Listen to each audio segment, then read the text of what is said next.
안녕하세요. 고등학교 다니는 애들 둘을 키우고 있는 50대 여자입니다. 남편이 저더러 독한 X라는데 정말 제가 독한 X인가요? 이게 다 저 혼자 잘 먹고 잘 살자고 그러는 게 아니라는 걸 자기도 뻔히 알면서. 그러다 결국 남편이랑 몇 날 며칠을 싸우다가 결국 이혼 얘기까지 나왔어요. 그리고 솔직히 처음엔 애들 때문에라도 참고 살까 했거든요. 그런데 보자 하니까 인간이 미쳐도 아주 제대로 미쳤구나 싶대요. 남편하고 전 대학에서 만났어요. 동갑이라서 그런지 처음부터 말도 잘 통했고 무엇보다도 남편이 저에게 잘 보이려고 엄청 노력을 하는 게 눈에 보였거든요. 그게 저도 싫지는 않았고요. 그래서 2학년이 되면서는 진짜 사귀는 사이가 되었어요. 저희가 사귄다는 소식을 듣고는 주변 친구들과 선배들은 캠퍼스 커플이 얼마나 불편하고 위험한 줄 아냐며 저나 남편에게 경고 아닌 경고를 해주기도 했지만 둘 다 그런 게 귀에 들어오지 않을 만큼 서로 푹 빠져 있었던 것 같아요. 아무튼 저는 남편의 군복무도 착실히 기다리며 자리를 잡았고 이후로 남편도 졸업 후 직장을 잡으면서 저희의 오랜 연애는 결혼이라는 결실을 맺게 되었습니다. 양쪽 집안에서도 서로의 존재를 진작부터 알고 있었기에 결혼까지 이르는 과정은 무르르듯 무난하고 자연스럽게 흘러갔지요. 하지만 사는 문제가 그저 저와 남편 두 사람이 열심히만 한다고 뜻대로 흘러가는 것은 아니더라고요. 제가 둘째를 임신하면서 입덧이 너무 심해서 제 발로 회사를 나오게 되었는데 그 일을 두고두고 후회하게 될 줄은 몰랐습니다. 제가 퇴사하고 얼마 지나지 않아 회사는 외국계 기업과 합병을 했는데 그로 인해 제가 다니던 회사는 업계에서 내놓으라 하는 위치까지 단박에 치고 올라갔거든요. 어떻게든 버티고만 있었다면 저도 몸값 좀 올라가고 그렇게 원하는 커리어 우먼으로서의 경력을 이어갈 수 있었을 텐데 지금이야 그 또한 인생이고 그저 그 자리가 내 자리가 아니었던 거다 하고 넘겨버릴 여유도 생겼지만 한참 먹고 살기 빡빡하던 시절에는 어찌할 바도 없으면서 그렇게 서운하고 억울한 기분이었답니다. 아무튼 제가 그렇게 회사를 나왔을 무렵 남편도 남편대로 곤란한 상황에 처해 있었습니다. 남편은 특정 종교와 관련된 신문사를 다니고 있었는데 아무래도 구독자들의 후원으로 이어지다 보니 나라 경제가 안 좋아지면서 후원도 많이 끊어지게 되었거든요. 그래서 그나마 몇 안 되는 직원들 중 기혼인 사람들은 관두고 미혼인 사람들은 그래도 훗날을 도모하며 버티고 그런 모양새가 되어가는 듯했어요. 그리고 저희 남편 또한 다른 기혼자들과 마찬가지로 가장의 무게 때문에 신문사에서 나오는 선택을 내릴 수밖에 없었습니다. 그나마 다행히 남편은 얼마 안가 이직에 성공하긴 했지만 그것도 그나마 전에 다니던 신문사보다 사정이 약간 나았을 뿐 저희 둘의 생활 자체가 크게 달라질 정도는 아니었지요. 그리고 사정이 그렇다 보니 저희는 친정으로부터 크고 작은 도움을 받을 수밖에 없었습니다. 일단 시부모님은 워낙 먼 지방에서 농사를 지으시는 분들이셨는데 안타까워하시면서도 금전적으로 어떤 도움을 주실 형편은 못 되었어요.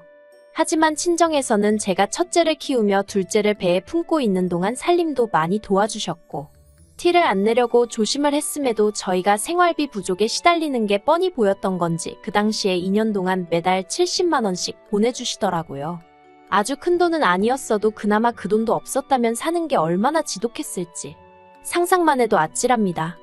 그리고 그런 힘든 시절을 이겨내기까지 한 저희 부부 사이에 조금씩 균열이 생긴 건 아이러니하게도 애들이 학교에 가고 남편이 새로운 회사에서 어느덧 안정적인 위치에 오르고 저 또한 새로운 공부를 시작하면서였습니다.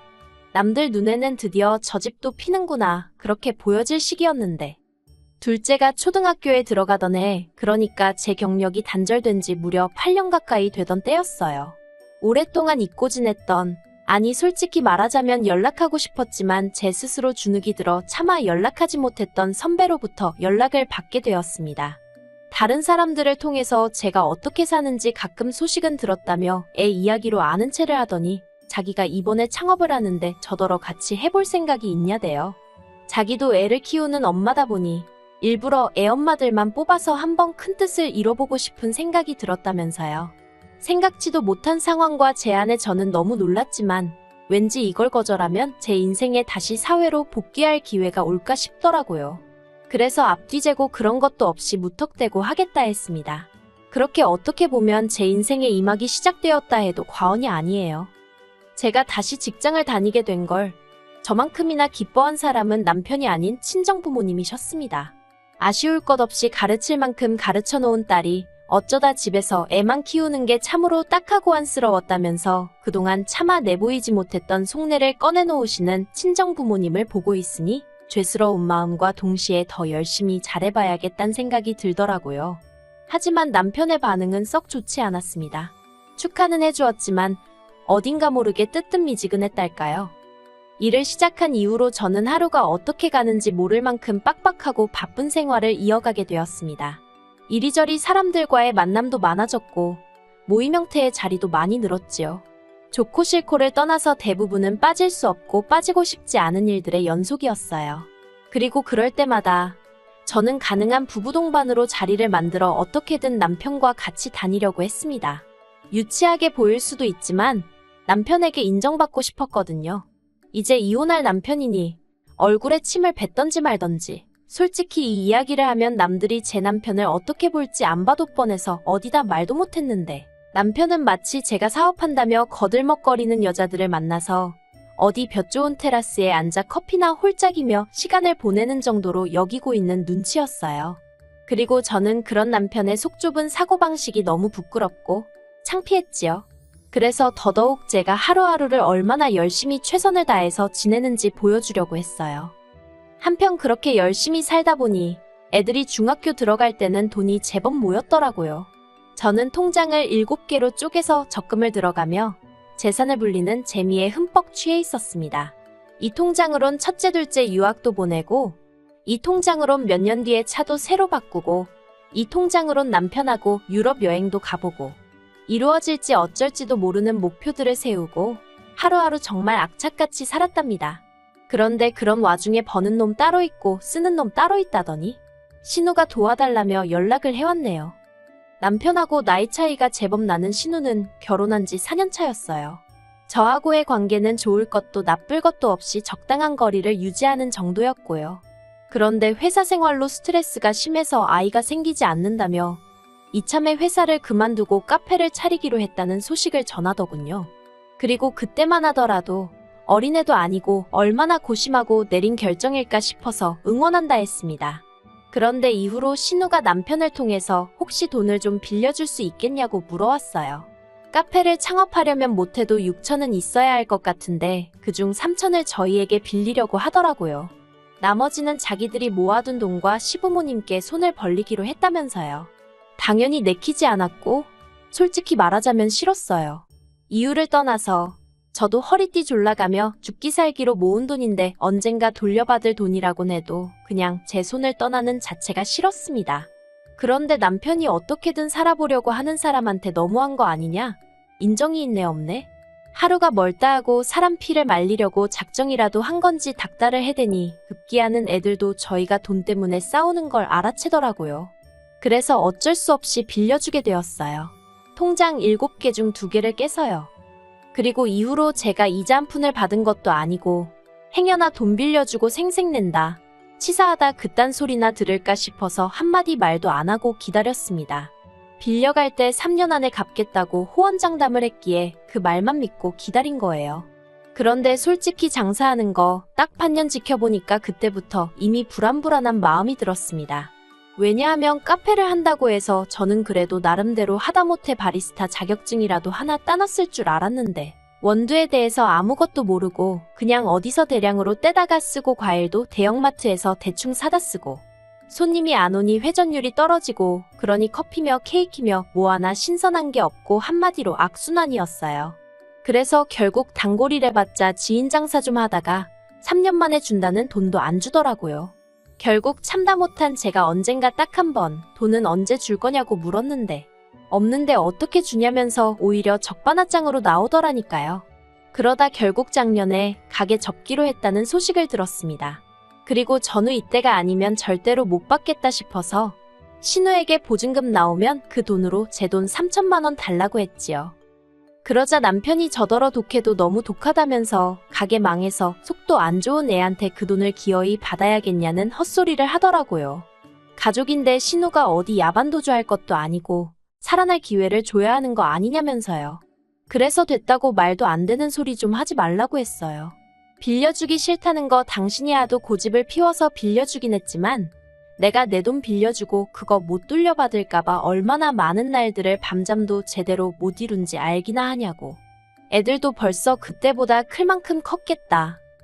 애들 교육 때문에 할 말 못하고 그럴 시기는 지났다 싶어서 저도 지지 않고 맞섰네요. 그리고 결국 신우한테 돈 3천만 원 받아냈지요. 고맙다는 말은커녕 하다못해 언니 그래도 돈 잘 썼어요. 그 말 한마디도 없더군요. 그런데 얼마 지나지 않아 신우가 어디서 무슨 소리를 듣고 온 건지 이번엔 네일 가게를 하겠답니다. 문득 커피 때 지켜본 게 생각이 나서 제가 신우더러 아가씨 그럼 네일 자격증이라도 따서 다른 가게에서 일을 좀 해보는 게 어떻겠냐고 했어요. 그랬더니 자기가 그래도 사장 소리 들은 게 몇 년인데 어떻게 남의 밑에서 일을 하냐면서 자기 가게를 차릴 거랍니다. 아직 정신을 덜 차렸네 싶어서 뭐라고 더 말하기도 싫더라고요. 그리고 아니나 다를까 또 한다는 소리가 자기가 갚은 3천만 원 다시 돌려달랍니다. 그걸로 가게 차려야 된다고요. 어이가 없어서 누가 들으면 아가씨 돈 제가 빌려간 줄 알겠다고 아무튼 이번엔 못 빌려준다고 했어요. 솔직히 이번에 또 빌려줬다가는 못 받을 게 뻔했고 설령 받을 수 있다고 해도 그간 했던 마음고생을 생각하면 엄두가 나질 않았지요. 그리고 제 속을 읽은 건지 신우가 이번엔 다르다면서 꼭 성공할 거라고 그러면 지난번에 못 준 이자까지 20% 쳐서 주겠다나요. 하지만 제가 무슨 한두 살 먹은 어린애도 아니고 그런 말장난에 넘어갈 리가 없었지요. 정말 미안한데 이제 애들도 곧 대학에 갈 나이고 그래서 안 된다고 딱 잘랐습니다. 그랬더니 신우가 저희 남편에게 뭐라고 이야기를 한 건지 남편이 쌩난리를 치더라고요.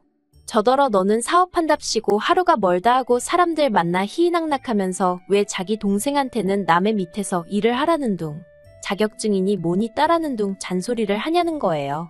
어이가 없어서 신우가 하겠다는 일이 자격증이 필요하니까 따는 게 좋겠다고 한마디 한 게 그렇게 욕먹을 짓이냐 했습니다.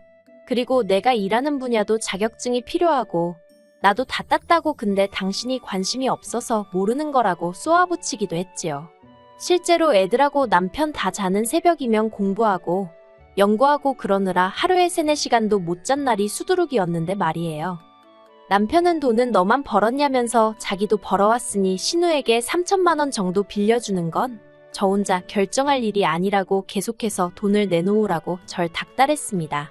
하지만 20년 가까운 결혼 생활 동안 남편과 제가 벌어온 돈을 놓고 비교하자면 제 스스로 호구 인증하는 것 같아서 말하기가 참으로 망설이집니다만 3대7 정도 될 거예요.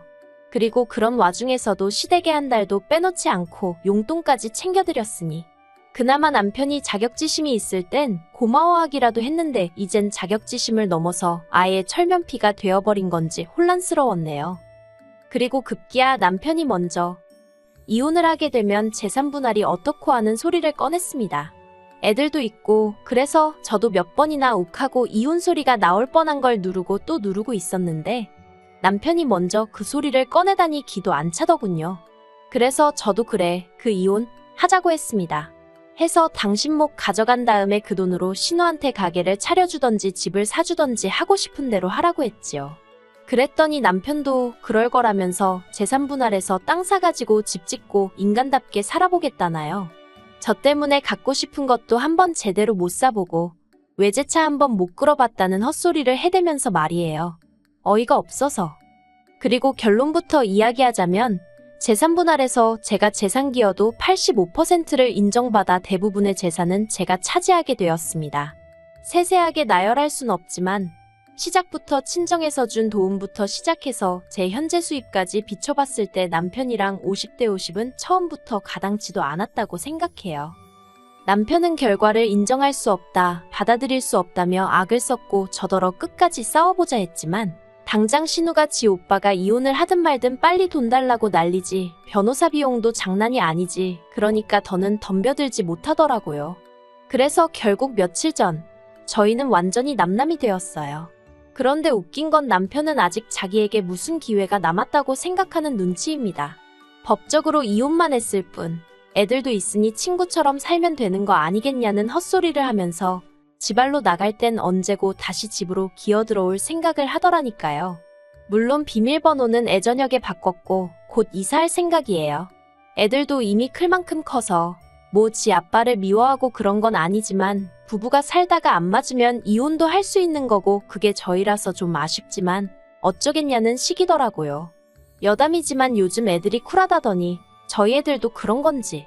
아무튼 어떻게 끝내야 할지 모르겠는데 제가 결혼까지는 모르겠지만 애들 대학 보내고 사람 구실하게 만들 정도의 능력은 있거든요. 제 노후도 그럭저럭 자신 있고요.